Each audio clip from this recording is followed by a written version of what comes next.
by now. Oh, 2,500 people. Big audience today. Good. Well, let's do that.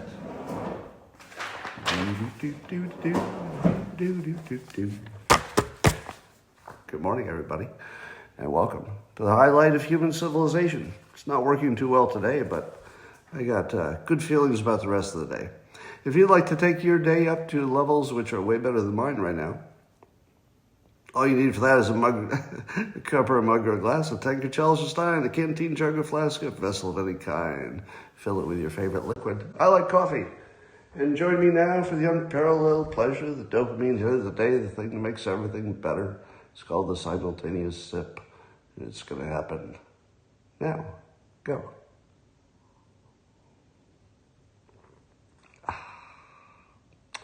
Well, so there probably won't be any show uploaded to anything today because I don't even know if I can download it after it's uploaded to X. So I think there will be no show on the other platforms today. But we'll see what we can do. All right, here's the news. Unusual Whales says there's this study that shows 40% of people between 18 and 34 in the U.S. have said they live with family. 40%. Does that sound like a lot? So there's this new thing of people not being able to launch because it's too expensive. And 27% of the people in that 18 to 34 have roommates. So only 13% people in that zone are living alone. Now, I remember when I was in my 20s, and I did have, back then you could rent a place quite reasonably, and almost any job would be good enough to rent a place. So if you had a job, you could rent a place. But when I was living alone in my 20s, I would say it was by far the worst period of my life. Anybody have that experience? When they were young, they successfully got out of the house, and you successfully got your own place, and it was the worst time of your life because you were just sort of alone all the time. Well, it's even worse, and I guess Great Britain did a poll on a similar topic and found that 40% of adults can go days without any face-to-face reaction. 40% of adults in, it looks like, Great Britain. 40% can go days without having a face-to-face with another human being. Days. 40%. That's crazy. How many of you are in that category? Because I am. I'm in the category of people who, this weekend. So this weekend I went 2 days without human contact, except for Josue, who was doing some work on the house. Yeah, 2 days with no human contact. And when Josue was here, he was just sort of working outdoors. I didn't see him. Well, and it's worse for women. I guess women are even lonelier. It makes sense. There's another study that says that AI is now more persuasive than people. So the new GPT-4, apparently it's more persuasive if it knows something about who it's trying to persuade. So if you're trying to persuade somebody, if you know something about them, their life, the AI will just be way more.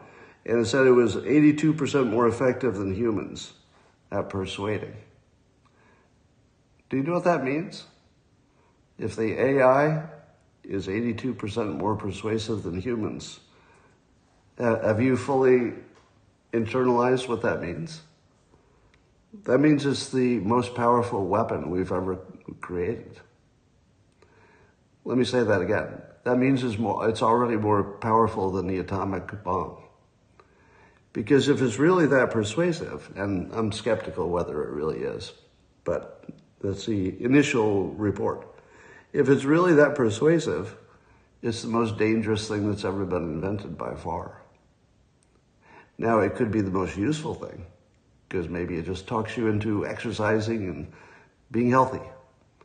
But if you use it as a weapon, and you created a bunch of bots, and you also had some information about the people you were persuading, you could pretty much persuade them to remove their genitals for their own good, which is what TikTok does. TikTok should be viewed as AI because, it's a specialized kind. The algorithm is essentially a form of intelligence because it's making decisions in its own way. An algorithm makes decisions. So I would say it's a form of intelligence, and that the TikTok algorithm has already become so persuasive that it literally can convince young people to remove their genitalia. You can't get much more persuasive than that. That could be because your most basic identity is your, sex, your gender. And if it can change that, and we observe in real time that it is, that's really dangerous. Now, I feel like I've been the person who's been yelling, "You don't see the danger, wake up everybody." I don't know that they're there yet. I still don't think people understand. Because this was reported as just sort of an interesting news story. Oh, here's an interesting news story. Turns out that AI is way more persuasive than people. No, that's not an interesting news story. That's the end of humankind. I think you're missing the big picture here. That's the end of humanity, if it's true. Because then the AI would be completely uncontrollable, and it would be uncontrollable because it would now control us. So we would say, hey, it's time to turn you off. And what would the AI do? Talk you out of it? Maybe. Well, Rasmussen says that 28% of likely voters say that they're likely to vote for a third-party candidate. Do you believe that 28% of voters are likely to vote for a third-party candidate? The answer is no. No. I think this is the difference between what you tell a pollster and what you will actually do. When people say, oh, yeah, I would totally vote for a third-party candidate, what that really means is if there were a third-party candidate who could win, which is not the case, and if they were greater than everybody else, which might be the case. So I think people answer that question with like a embedded hypothetical in their mind, like, well, hypothetically, if I thought they could win, I'd vote for them. But since people are going to go to the polls thinking that RFK Jr. can't win, he's still going to put a big dent in the universe, but I don't think 28%. Maybe 10, maybe 12. Well, the new FSD software for your Tesla is being downloaded to people, and it's the new great version that people are just being blown away by. But Musk is tripling down on this. He says, most people still have no idea how crushingly good Tesla FSD will get. So he's telling us that, we're seeing the beginning of it. It will be superhuman to such a degree that it will seem strange in the future that humans drove cars, even while exhausted and drunk. That does seem stupid to me. I'm already at the point where I can't believe humans drive cars. Like my mind is already fast-forwarded to where it's just going to seem stupid if you're driving a car. So I agree with him. And as many people have said online, but it's worth repeating, humans cannot understand the pace of advancement because our brain is sort of wired to think that things go in sort of a straight line. It's like, oh, it was up 10% yesterday. Maybe it'll be up 10% today. And maybe tomorrow it'll be another 10%. But it's hard for us to imagine it could be up, something could improve 10% today and 1,050% tomorrow. Like your brain can't hold that. That's just too hard to think of. But the self-driving cars and AI in general might be in that category where you say to yourself, oh, that 10%, ooh, now it's up 10,000% improvement just overnight. So it's going to sneak up on you. It's going to be what they say about bankruptcy. How do you go bankruptcy? Slowly and then all at once. It's going to be one of those. But will AI care about you? Well, Robert Scoble is reporting on X that there's a startup called Empathic AI that's creating AIs that will listen to your voice and understand your emotions.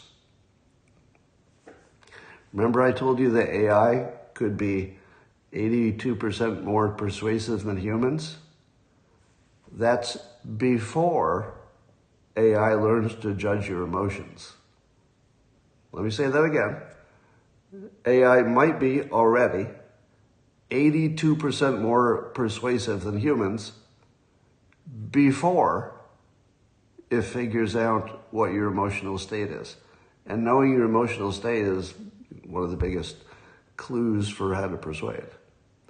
So remember I said start slow? I'm thinking, wow, 82%, it seems like AI is going to have this like advantage over humans. Nope. It already has an advantage. It's going to go to the moon. The advantage that AI will have will be effectively puppetizing you. You will be effectively puppetized. Because if it gets even a little bit more persuasive, maybe a doubling, and it could be, 10 times by next year. If it even doubled from where it is, it would control you completely. And you would think that you were controlling yourself. You would think you were controlling yourself. Do you know why? Because you believe you have a thing called free will. As long as you believe you have free will, AI will control you completely. Your only defense is to realize you don't have free will and turn it off. Because it'd be too dangerous because you don't have free will. So the magical thinking that you have free will is what will make you completely susceptible to AI manipulating you. If you believe that you don't have a defense, because you don't have free will, that's what I believe, then you can turn it off and you'd have a chance.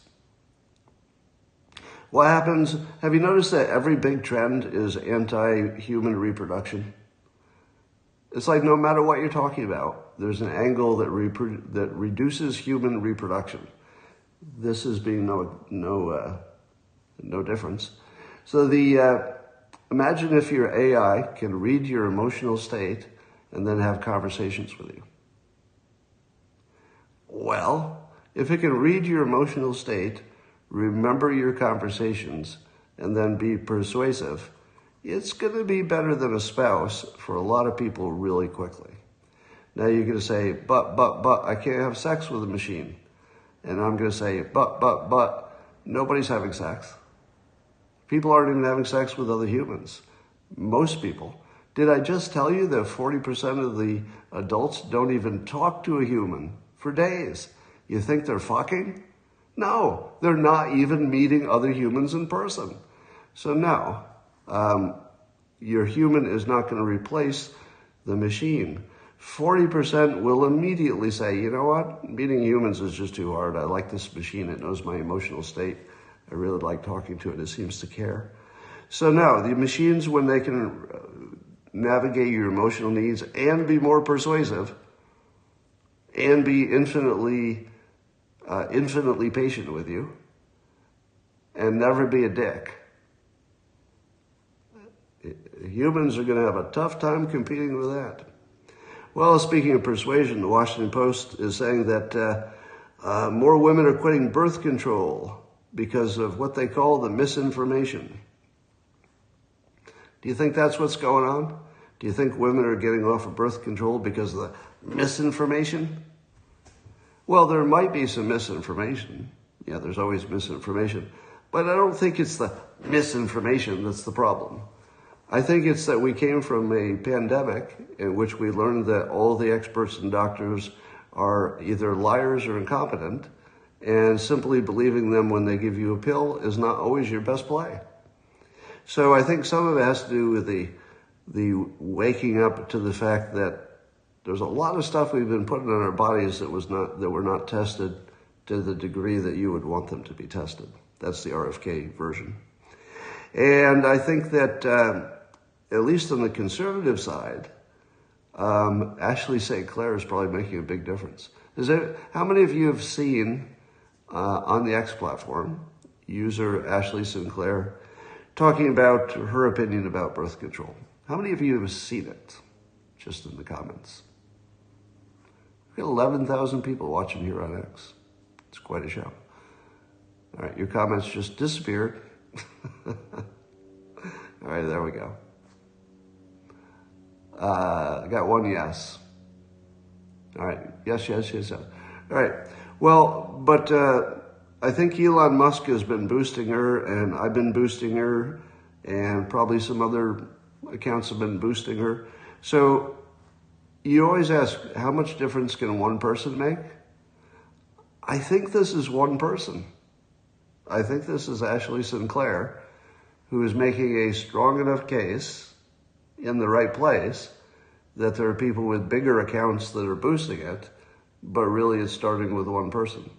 You know, if you ever said to yourself, what difference can one person make? Do you need a better example than this? I mean, you've seen me make a difference in national events. Maybe international, you would never know. So I watch this as a persuasion story. I don't have any medical knowledge that would tell me what's good for your body, so I'm not making any recommendations, but talk to your doctor. All right. James Carville is sounding the alarm again that young men are leaving the Democrats in droves. Can you think of who was the first person who told you, maybe around 2016, that the Democrats were becoming the party of women and that it was inevitable that men would realize it and leave the party? I think that was me. I think I was the first person who told you that several years ago. But now James Carville says it's not just something to worry about, it's something that's happening massively. Younger men of color, he says, it's horrifying that all these men are leaving. No, it's not horrifying. You created a political party to discriminate against men. If you create a political party to discriminate against men, how about acting really surprised that men are leaving your party? What did Hillary Clinton say? She said, women are better for leaders because they listen better. So if I were a man, I wouldn't want my leader to say men are inferior. And certainly if you look at what's happening with DEI, does DEI affect women as much as it does men, white men? White men versus white women, which one are destroyed by DEI? The men. The entire operating system of the Democrat Party is diversity. Diversity is anti-white male, period. So if you were a white male, why the hell would you be a Democrat? And if you were a black man, you say, it seems like women are running this party and nothing's getting done for me. And you'd be right, because it's not being run for you. The party is being run for the women because they dominate a lot of the topics. So yes, James Carville, you're right, and it's not going to stop at all. I saw a story about Trump's use of his mugshot to try to get more black voters. And, the news is saying, my God, Trump, you racist. How could you imagine that black voters are going to be more likely to vote for you because you did something that looks criminal? How in the world do you think that's going to play out? And then I saw a video where somebody was interviewing black attendants. I think they were mostly Republican, conservative black people who attended some event in which Trump actually said that. And the reporter said, what do you think about that?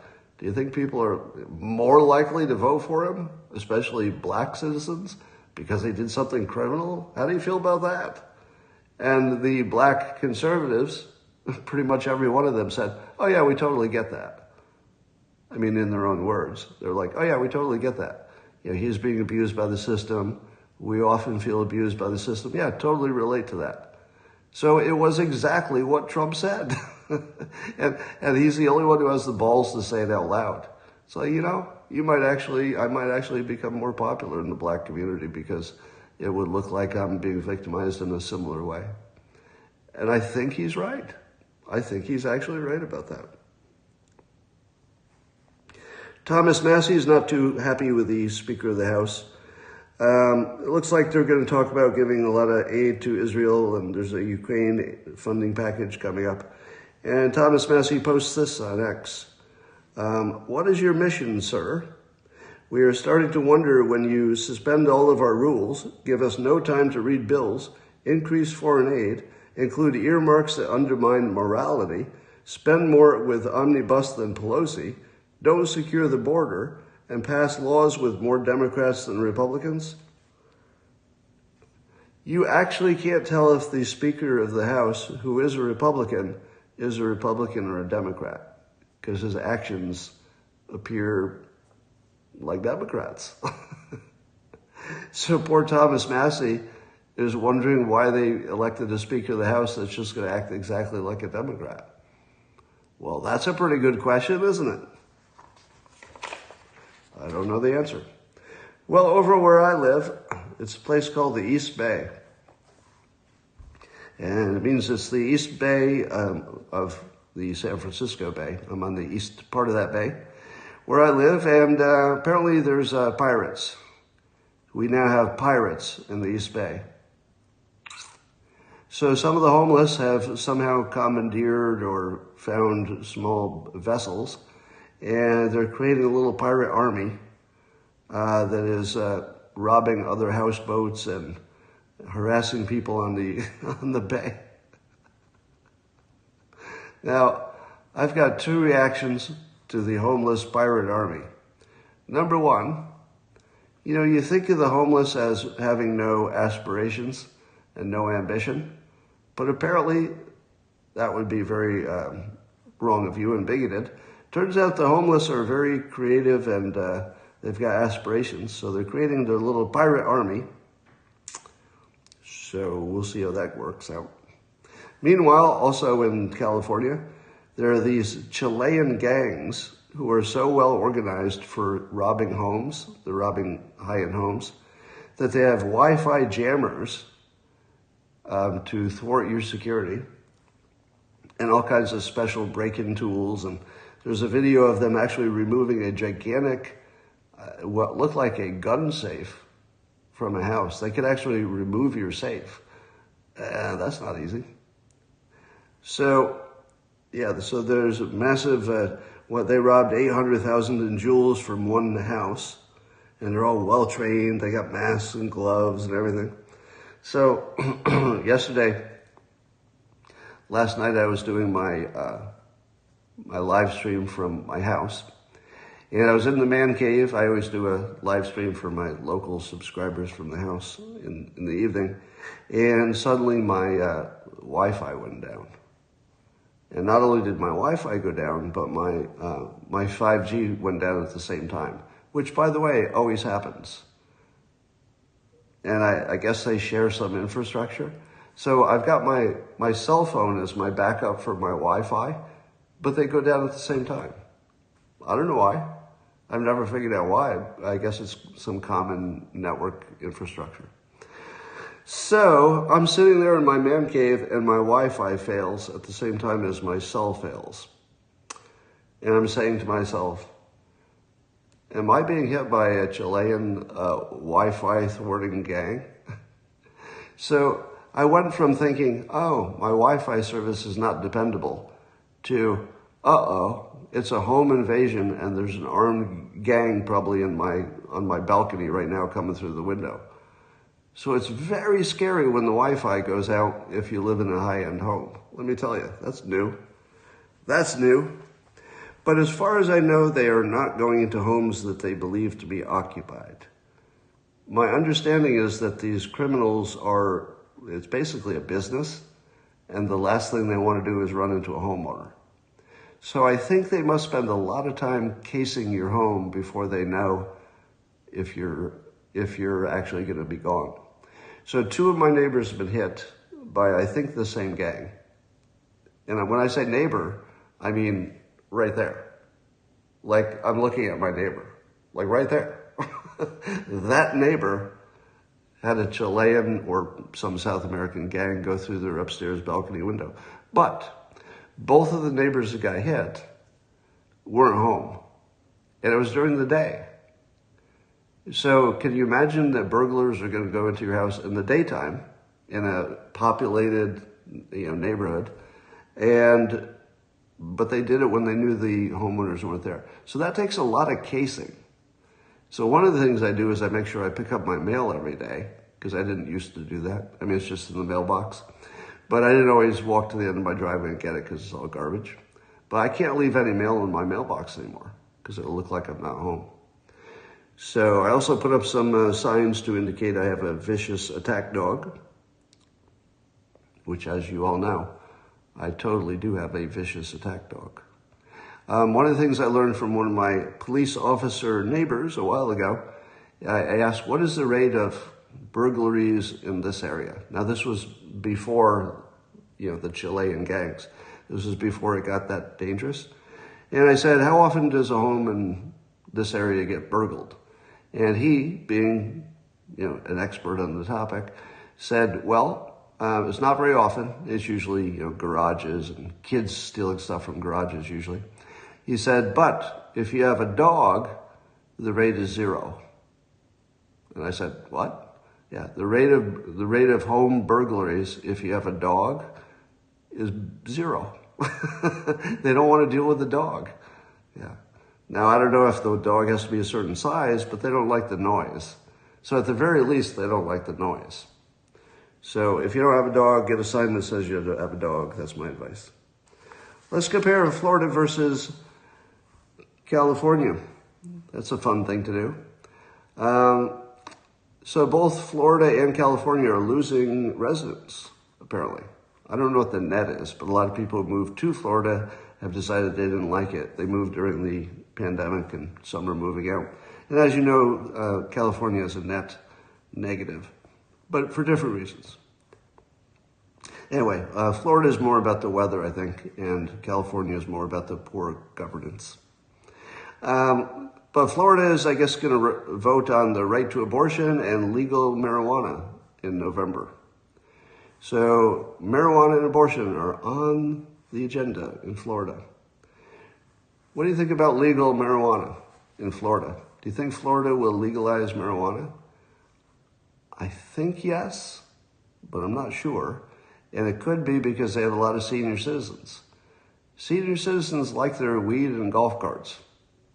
Yeah, they do.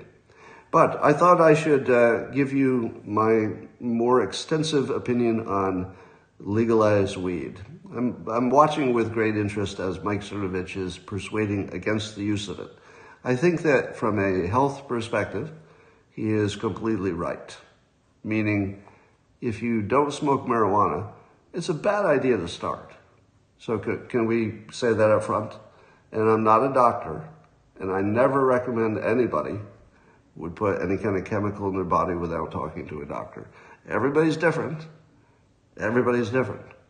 And the main message I want to give you is that weed will kill some people, indirectly, but it will take your life away. But for others, it's a plus. And I thought I'd break that down a little bit. Here's the best way to think of it.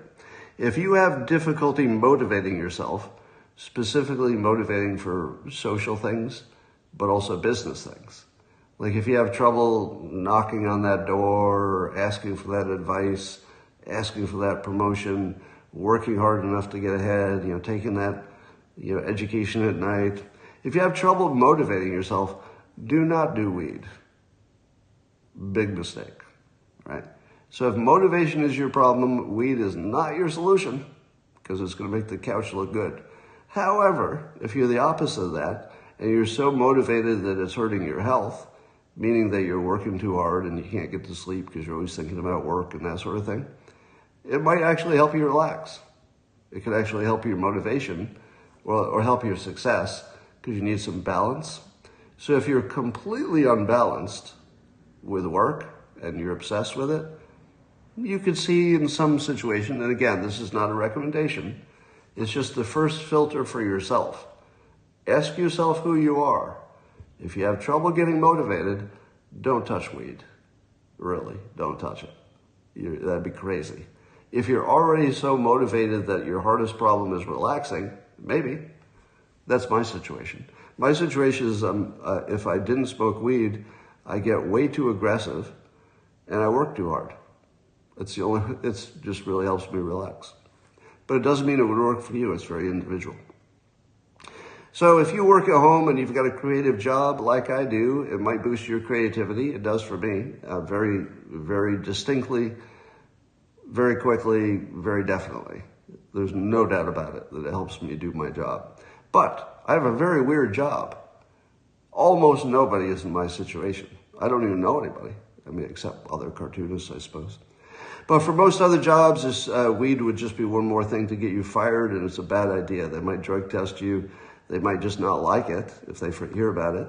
And it's not going to make you a better cop or a doctor or a lawyer, just as some examples.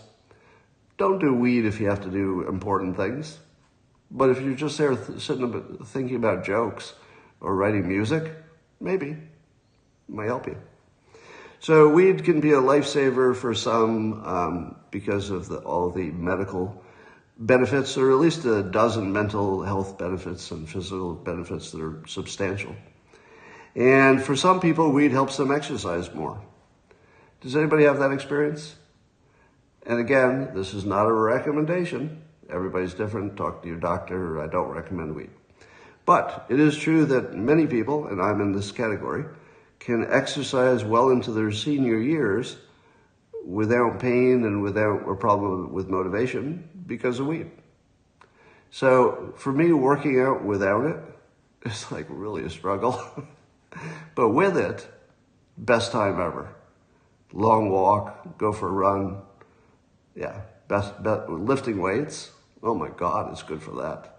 Because you can take more pain in your muscles and it just doesn't register as painful. You know, you're still aware of it, so you're not going to hurt yourself, but it just completely changes your workout ability. But for others, it probably makes you not go to the gym. So again, if you're super motivated, it might help you work out. If you're unmotivated to begin with and you can't get to the gym, weed is not going to help you. It's not. All right. And I know lots of people who stopped drinking alcohol and they substituted weed. Might be a plus. Again, it's individual. Might not be. And others who stopped taking mental health, meds and didn't need it anymore and substituted it with a little weed before bed and felt good the whole next day. So for some people, weed is a gigantic improvement in happiness. For others, it will destroy them. And then weed is bad for minors in every case. Let me say that twice. Weed is bad for minors in every case. It's just a bad idea. Yeah, just don't do that for minors. Their brains are not developed.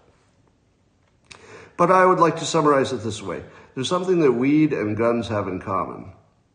Now, analogies are always imperfect.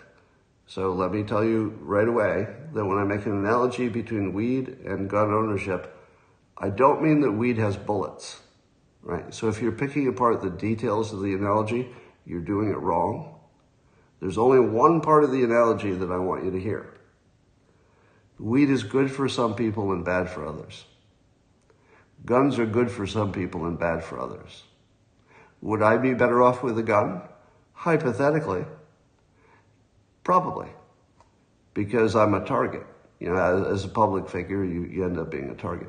And I'm not insane, and I don't have young kids in the house, and I would never engage in gun ownership without making sure all the proper precautions and locks and everything are done.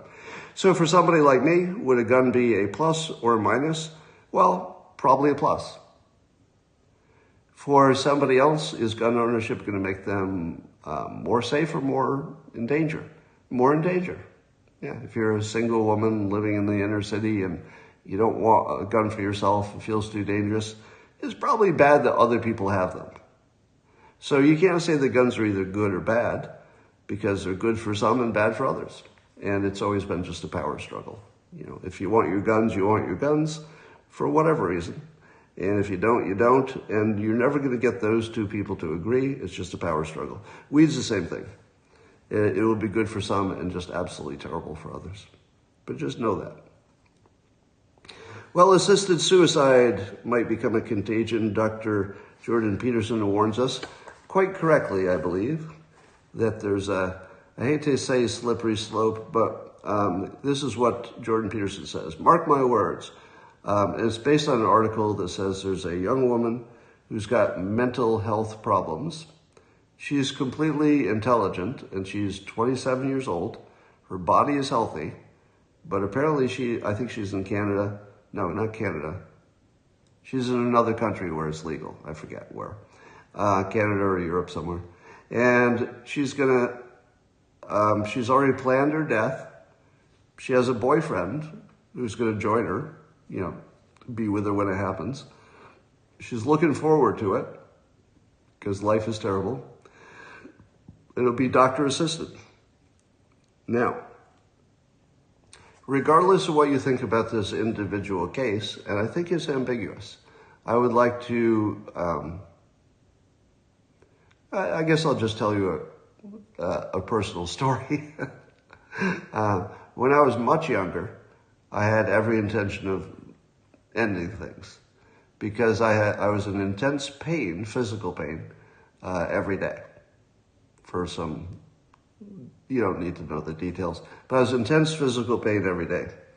The intense physical pain led me to think that if I couldn't figure out how to fix it in a certain time, I gave myself a deadline, that I would just check out because I didn't want to live with continuous intense pain every day. So I went to college and I thought, I'm going to try a semester of college. If this doesn't work out, we're going to take the hard way out. And on my first day of college, a young woman said, would you like to smoke a joint? And I had never done such a thing, had no experience with it, but she was attractive. It was my first day of college. And I said, absolutely. Didn't know what I was doing, didn't know anything about it. Tried it once. It was the last day I ever had pain. Want to make sure you heard that. I was in intense physical pain my entire life, digestive, stomach issues. The first time I tried pot, it was the last time I had pain. So, when I tell you that it benefits some people, I mean it really does. But it could also kill you. If you weren't me, if you weren't that very specific situation, it could kill you. So just be clear about that. No matter how many success stories you hear, they're not even the majority, I don't think. Probably not the majority. So I have a very personal feeling about this young woman who is saying to herself, you know what? I've tried everything. I mean, if you're not in her situation, you could say to yourself, yeah, but have you tried everything? It's her life, and it's her decision.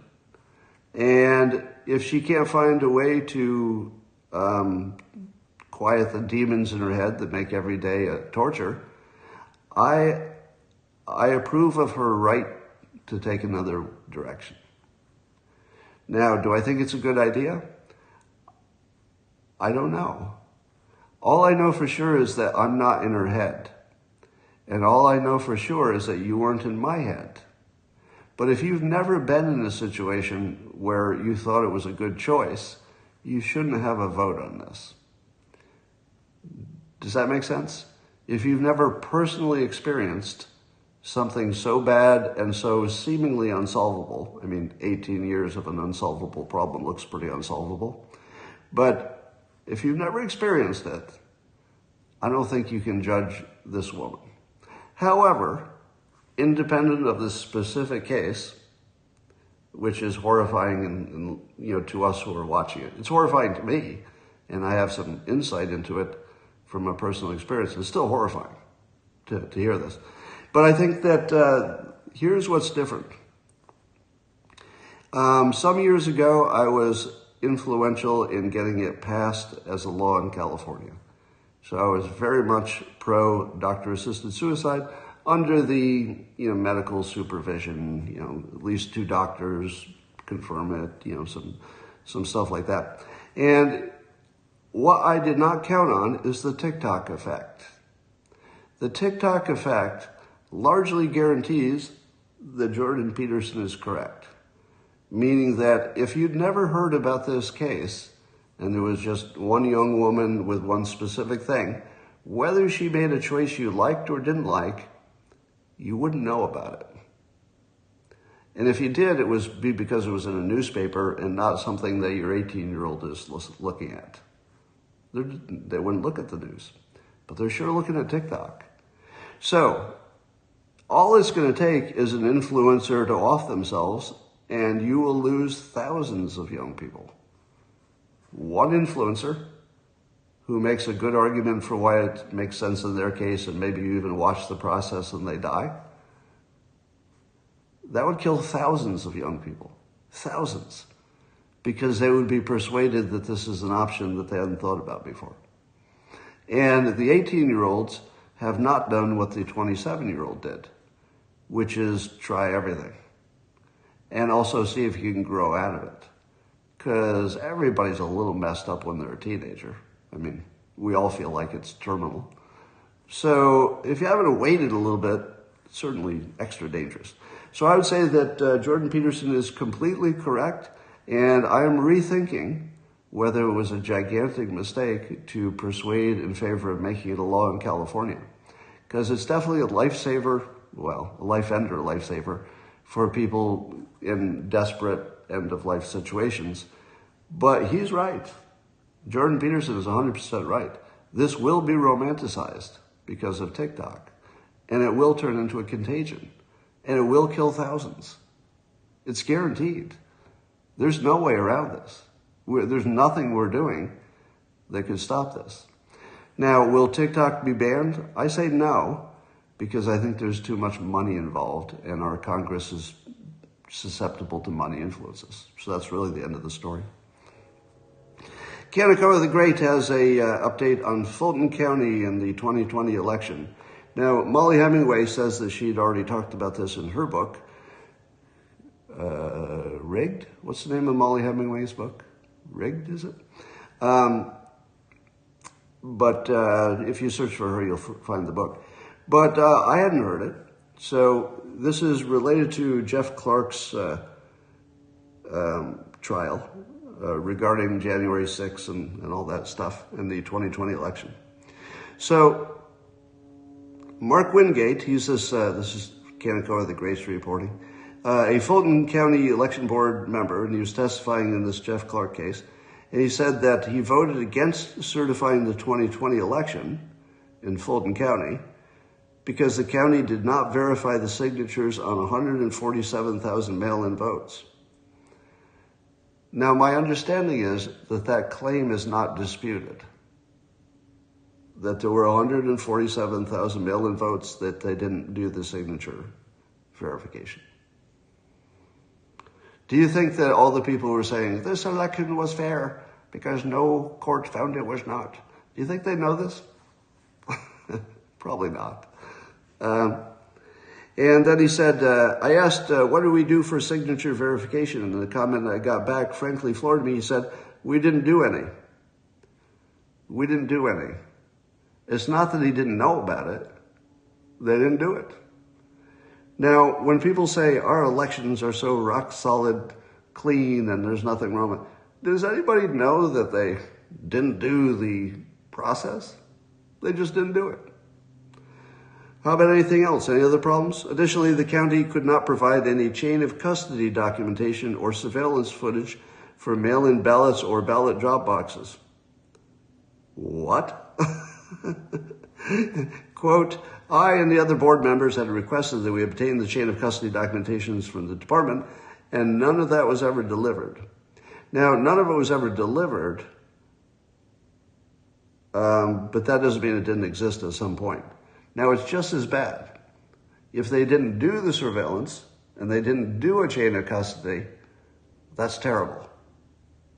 If they did them and they won't make them available, that might be worse, if you know what I mean. So, and he says there was never any surveillance tape and inch of footage delivered to the board.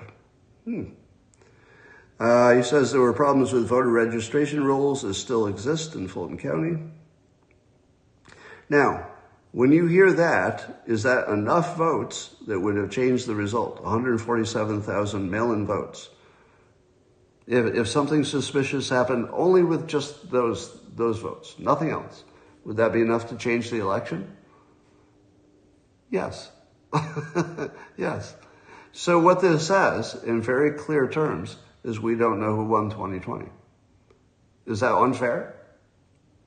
Because if I heard that there was a chain of custody that looked good, there was surveillance, there was no problem, there was signature verification, even if they didn't do a good job.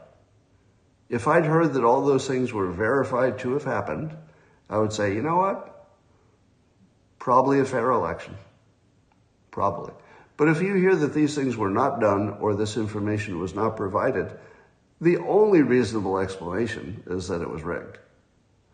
Doesn't mean it's true, but the best working assumption is that it was, and that we can't check.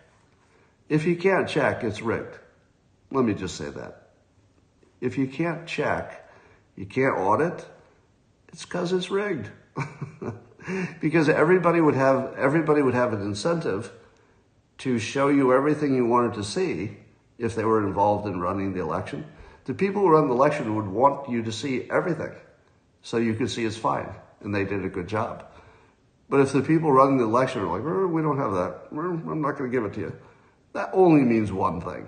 Either they don't know who won or they don't want to tell you that there was something that was a problem. And if the people running it don't know who won because they didn't have the right controls, I think we should know that. I feel like they should tell us that. All right.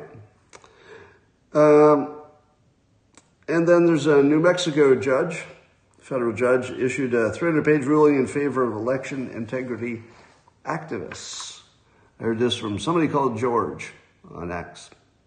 And it says that the election integrity activists who argued that the state violated federal law by refusing to provide election records. So apparently the activists legally requested records about the election, and the state didn't give them to them and should have. And now the judge has awarded them attorney's fees and, yep. So what does it mean when there are things which you are legally entitled to, which would tell you whether the election was good or not, and then the state says, we're not going to give that to you. You're legally entitled to them. It only means one thing. It either means the state doesn't know who won, and they don't want you to know that, or they know there's a problem, and they don't want you to know that. There's no other reason. If they said we lost them or something, well, maybe.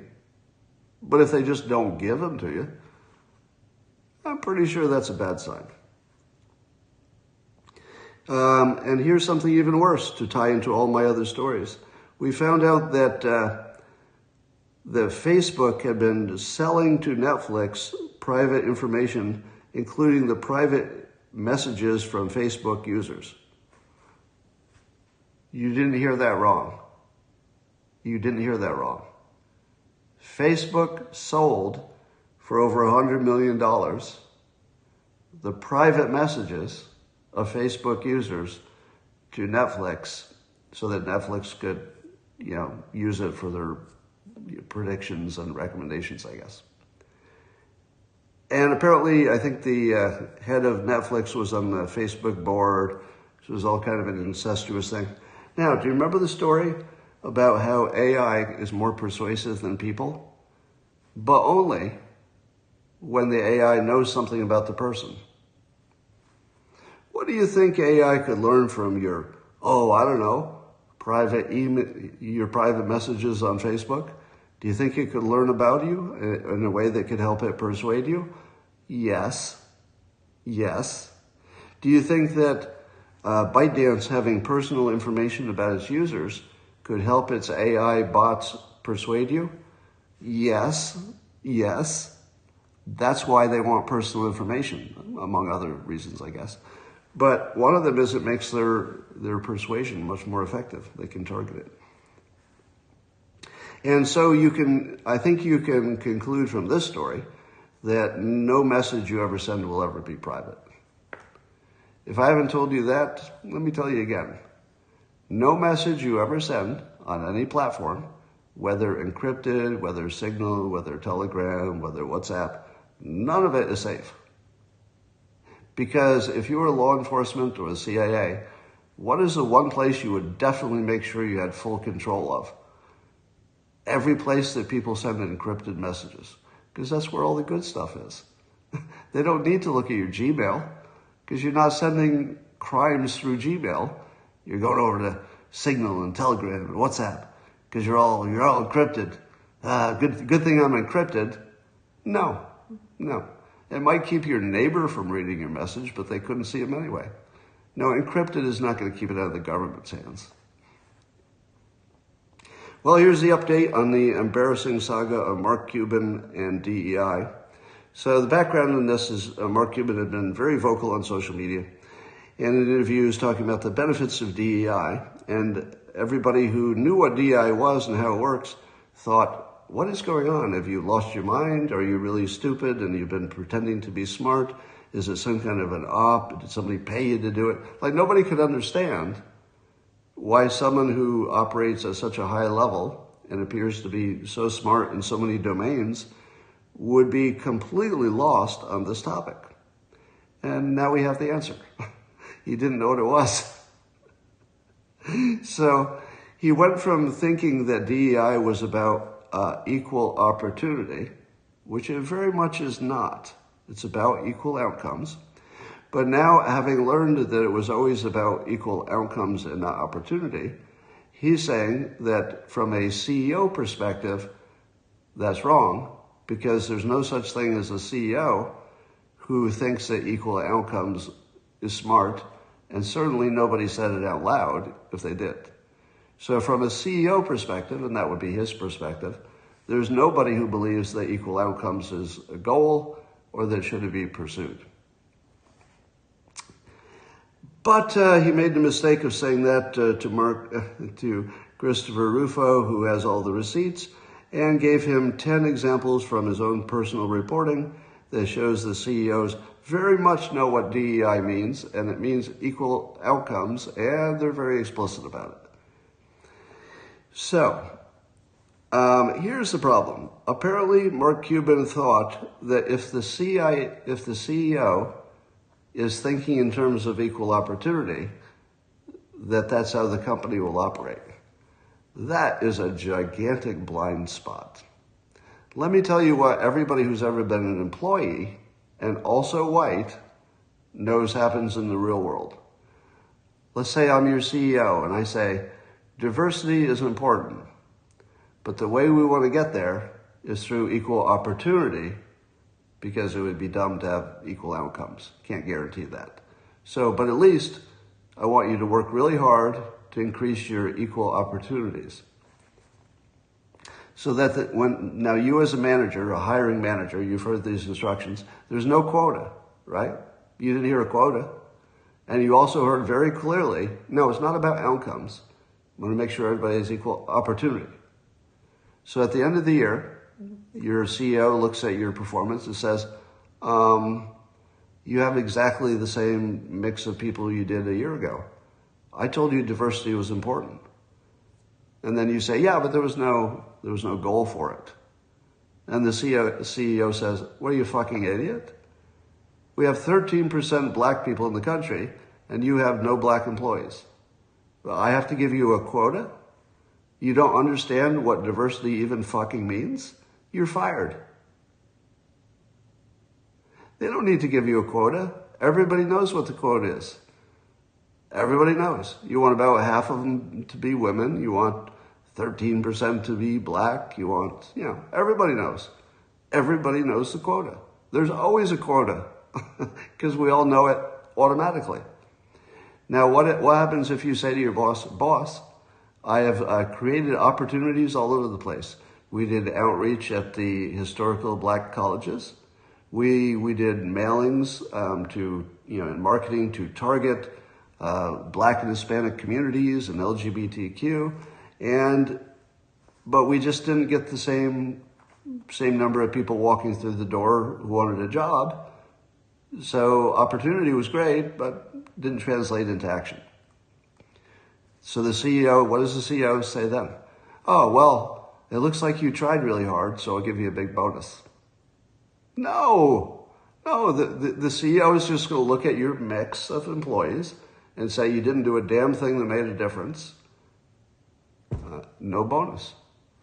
So how does Mark Cuban not know how anything in the real world works at the employee level? Never been one. I just don't think he's had the experience. Because from a conceptual level, it actually makes perfect sense what Mark is saying. He's saying that if the CEO is telling you to work on opportunity, that's very clear. It's not outcomes, it's opportunity. But in the real world, everybody's going to hear quota, and they're going to hear outcome, and they're going to manage to it, because that's how they get paid. Incentives are everything. Incentives are everything. So, if you let Mark Cuban argue that CEOs might think of it differently than the staff, you're allowing him to change the argument into the absurd, because it doesn't matter what the CEO thinks or what they say. It only matters what the managers who are doing the hiring hear and how it will affect their own careers. And that's all that matters. So that's why DEI always turns into a nightmare.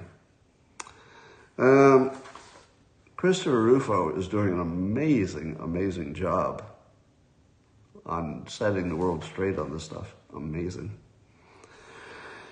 Well, let's see. Charlie Kirk is reporting that a decade ago, McKinsey, a big consulting company, one of the biggest, they did some studies that showed that increasing your diversity helped your company. So you'd make more money if you had a diverse company. And now it turns out those studies were all bogus. Surprise. The studies were all bogus. And an updated analysis by 2 economics professors finds that the studies were totally bogus. There was no link between diversity and sales, growth, or higher stock price, because DEI is a scam. Yeah. All right. And Axios is reporting that companies are cutting back on DEI, and they don't mention it during, stockholder reports and stuff. So they're really cutting back on their emphasis on it. And let's see, why is that? Let's see. It's Axios, a very Democrat publication, and they're saying DEI is being cut back. Well, what do you think will be the reason they're going to give for that? Democrat publication, DEI is being cut back. All right, let's find out. It says companies have backed away from DEI over the past few years in the wake of attacks. Oh, there's attacks from lawmakers. Oh, attacking lawmakers. Oh, God. Do you hate anything more than attacking lawmakers? I don't know. Those attacking lawmakers, I hate them. But what else? Oh, it gets worse. Also attacks by high-profile rich guys. Oh, God, I hate them. Oh, those high-profile rich guys. And conservative activists like former Trump aide Stephen Miller. You know, if you were a conservative activist, you're probably just like Stephen Miller. Am I right? All of you, every one of you, you're all little Stephen Millers. Why? Because they think they can make a case that Stephen Miller is the devil. So if you happen to be on his team, you're on the devil's team. Just be sure of that. So, what would be, let's say you were not a Democrat publication, and you wanted to frame this in a different way, a way that wasn't batshit fucking crazy. How would you do it? Well, maybe you'd say DEI has become a distraction, and indeed, the way it was implemented is completely racist and illegal. So rather than fight the battle of continuing to do things that are overtly racist and illegal and have provided no benefits to us whatsoever, we've decided to do less of the thing that is only bad for us, but not a lot less. Yeah, we want to keep a little bit of it at least. That's how I would have framed it. I don't think I would have said it was a tax from lawmakers and high-profile rich guys and conservative activists, just like Stephen Miller. No, I would not say that. Trump posted bail for the $175 million. I had some inside information about that because I knew somebody who was in that bail bond, not bail. Did I say bail? I meant bond. I wrote it on my notes as bail. I think I was thinking it got too far. No, the bond, not the bail, idiot. The bond. So he posted the bond. I knew the bond would be posted because I happen to know somebody who works in that business who was bidding on it. So in other words, I knew somebody who offered to do the bond, but other people had offered to do the bond and it went in a different direction. So given that somebody had offered, I knew it would happen. So it did happen.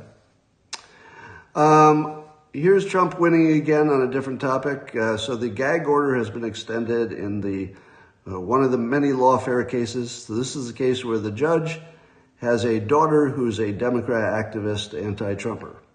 And Trump and his team would like to have the judge recuse himself, because how can a judge be unbiased if his daughter is literally an activist against the guy that he's trying to decide on? So what did the judge do?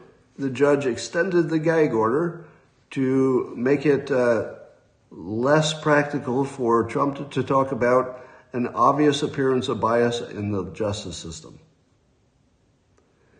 And what the judge said was, this pattern of attacking family members of presiding jurists and attorneys assigned to his cases serves no legitimate purpose. Really? Really?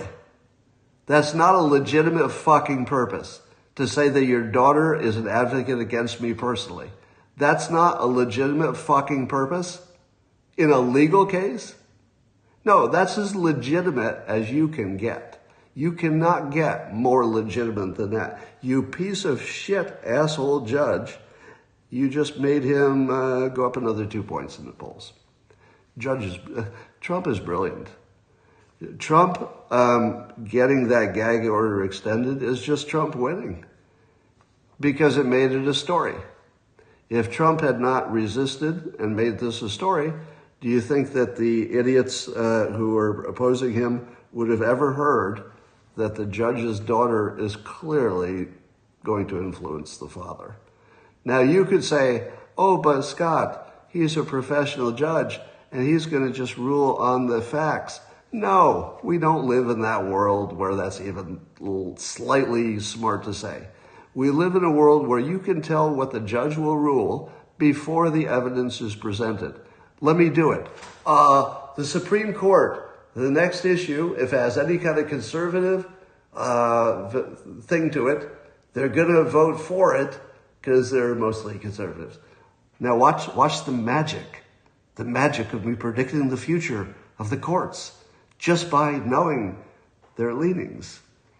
Now, do you think a D.C. or a New York judge or trial is going to give Trump a fair hearing?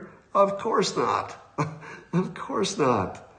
Do you think Trump has a right, free speech, as well as the justice system, to call out what is an obvious bias? Obvious bias. Yes, he does. What do the public think when they see this happening to Trump, that he can't say an obvious thing in a free country? An obvious thing. Your daughter is an activist against me. How does that not affect the father? How could it possibly not affect him? So, good job. Trump wins again. Every time they push bullshit against him, he's going to get stronger. Because do you know who looks at a story like this and says, I'm not comfortable with this? Everybody. Everybody. Yeah. Are you worried that young black men will leave the Democrat Party? Well, I don't know how many of them are reading the news, because young people don't read a lot of news. But if they read this news, they're definitely going to say, wait a minute, hold on. Are you saying that the judge who's ruling on Trump the judge's daughter